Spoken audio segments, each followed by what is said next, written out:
Hello and welcome to Robinson Tech World. While you are browsing internet in your browser, especially in the new Microsoft browser Edge, you might be annoyed by the unnecessary popping up of advertisement message windows. So in order to block that one, you need to make some settings. In this short tutorial, I will explain to you how to stop pop-ups in the settings so that you can browse the internet without any disturbance.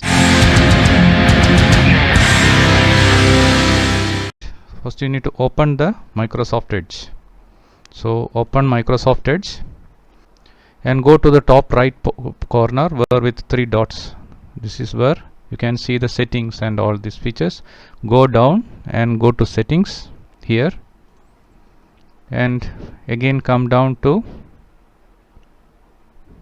advanced settings and click view advanced settings button. There you can see pop-up blocks. At the moment this is off. You need to enable this one by clicking it. So pop-up is blocked.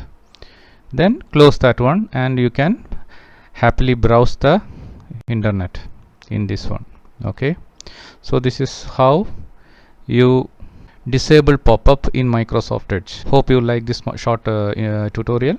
I will come up with another tutorial in the next video. If you like this tutorial, please like this video, subscribe if you didn't subscribe this video channel yet, and share this video and put your comments below. So once again, thank you for watching this video.